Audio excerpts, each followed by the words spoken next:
Breakfast with Sheila Fogarty and Nikki Campbell. Weekdays from 6, including the breakfast phone-in. This is the 5 Live Breakfast phone-in. Let's see what things are like in Britain this morning. Just because everybody does it, it doesn't make it the right thing to do. What would you like to say to the nation this morning? I just think it's political correctness gone absolutely crazy. Can I say one last thing, Nikki? You can stay there for a minute. I want to hear somebody else, and then we'll come back to you, so you can hold fire and then give us an entirely new tirade. 5 Live Breakfast. Weekdays from 6 on 5 Live. The organisers of the UK's first atheist summer camp for children say they've now filled all the places. The camp is being held near Bath at the end of July. The activities will include critical thinking, science, history, human rights and ethics. Samantha Stein is the director of CQUK, which runs the week, and she joins us now. Hello to you. Hi. Well, tell us about the gap in the market that these camps are filling. Well, I think that we've discovered with the amount of support that we've got from parents that there has been a real gap in the market. Obviously, the camp has been going for many years in the USA, and this is our first year that we've been in the UK. And we've had an overwhelming response. We've filled our 24 places, and we have several campers left on the reserve list if anyone drops out. We've had around 4 inquiries for every application, so there's a tremendous interest in this, which we thought was going to be very difficult to fill. Yeah, and how old are the children who go to the camp?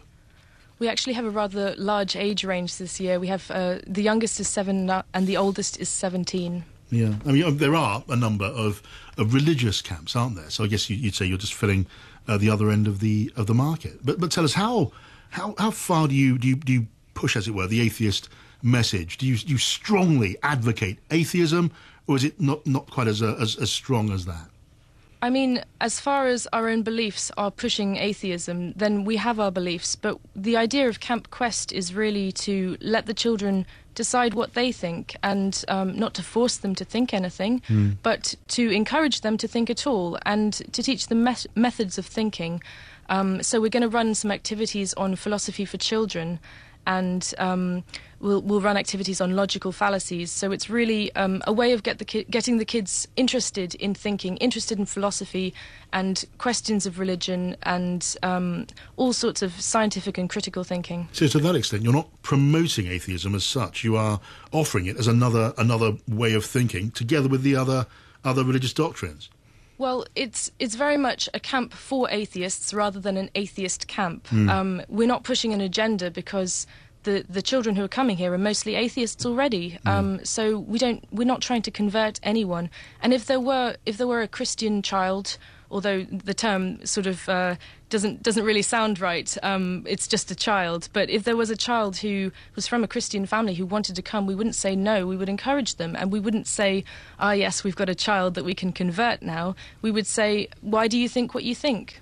Yeah, as a summer camp, I mean, do you spend most of your time, or all of your time, covering these subjects, science, history, ethics and so on? Or are there games played? Do children do what children do at camps?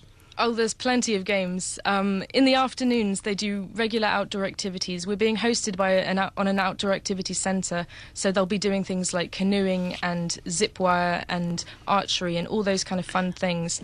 My son's just come back from where you're holding this. It's a place called Mill on the Brew in Somerset. I've worked there, actually. Yes, their school went there. But I think from what he said to me, he had verbal diarrhoea for 3 hours when he came back after the weekend, and I don't think there was any room in a timetable for any sort of philosophical and scientific decision for the amount of canoeing and zip wiring they did when they were there. Yeah, well, we'll be doing these activities in the afternoon, and then the mornings and the evenings will be the Camp Quest activities. Yeah. Do you find yourself, in any sense, at the centre of controversy with this? Do you find yourself being criticised? I can well imagine in another context, another country like America, you might be.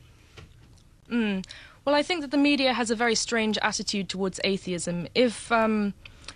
If we'd been setting up a Christian summer camp, there's no way that we would have got the media coverage that we have. Yeah. So it's very interesting that we seem to be gathering so much controversy, because I'm not really sure there is much controversy about. Have you found that the coverage, the media interest in what you're doing at the camp has been critical?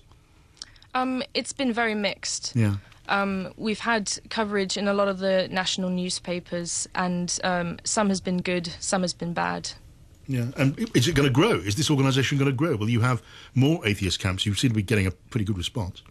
Well, I hope so. I think that the natural expansion would be to, first of all, have more kids, and then maybe we would expand to the Easter holidays, half-term breaks, and we'll take it from there. But this is our first year, so we really just wanted to start small and see where it took us. Is it expensive?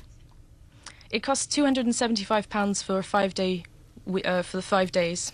Yeah, and no doubt that's very good value for money, you're going to tell us. Absolutely, Might as well yes. complete the commercial. It's good to talk to Well, you. our places are full, so we don't need to advertise. No, you make a point. Samantha, thank you very much. This is the Weekend News. It's 7 minutes to 9 now.